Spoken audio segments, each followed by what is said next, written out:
En forme tout le temps. Hein. Regardez-le, Kevin Stott, vous avez bien vu Silvana et HDC pour Haras des Coudrettes, puisque le Haras de Hus de Xavier Marie a décidé de le vendre, parce que voilà, faut faire du commerce, il faut faire rentrer un peu d'argent. Et que l'histoire est belle, puisque normalement il était prêt à partir pour l'Ukraine. Alexander Onichenko, l'Ukrainien, avait le chèque pratiquement rempli. Et sur Patrick Delaveau, donc membre de l'équipe de France, a demandé à son propriétaire, le Haras des Coudrettes, d'essayer de se porter acquéreur du cheval. Et ça a été fait, ce qui permet à Kevin de rester avec sa jument. Et pour l'équipe de France, qui a déjà perdu Kélémois de Pépita et Michel Robert, c'est une sacrée bonne nouvelle. Écoutez, pour l'instant, ça se passe bien. Ça se passe bien. Allez, Kevin, le vertical. On va essayer de l'accompagner jusqu'au bout. Il nous faut un sans faute. Il nous faut la France au barrage. Superbe parcours pour l'instant. Attention, on aborde la ligne fatidique. Le Land Rover. Bonne touchette. C'est pas mal, c'est pas mal. Ça va la remonter. Le 1 est franchi. Le 2, et tout le monde est sur la sortie. Tout le monde c'était juste. Allez. Il s'écarte. 3 obstacles pour Kevin. 2 obstacles maintenant. Attention, celui-là qui arrive très très vite.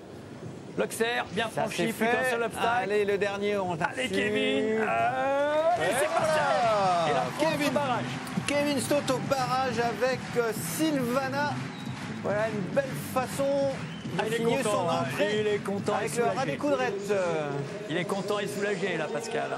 Ah ben, il peut en plus, vu qu'il y a très peu de barragistes, il est déjà sûr de marquer de gros points au classement et donc de se qualifier pour la finale des Sertogenbosch, puisqu'il totalisait 36 points, 4 points suffisaient, il en aura beaucoup plus que ça ce soir.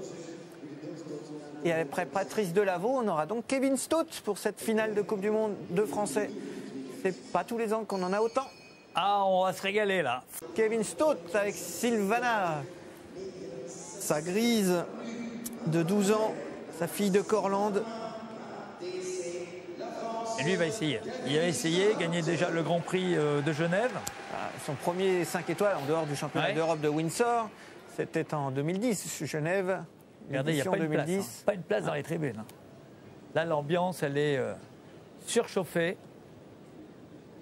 Allez, Kevin. Toujours tellement relâché, regardez.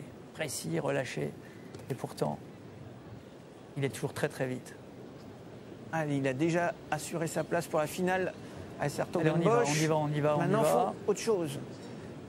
La fameuse cerise sur le gâteau. Il est entré tout de suite à l'intérieur. Allez, Kevin. Coupé très court, là.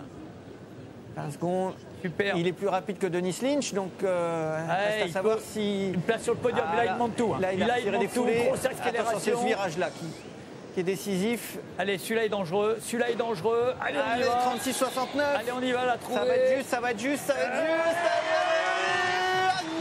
Un centième de seconde, un dixième seulement derrière Grégory Watley. C'est rien, 11 centièmes. Vous vous rendez compte, Jean-Marc? 11 centièmes.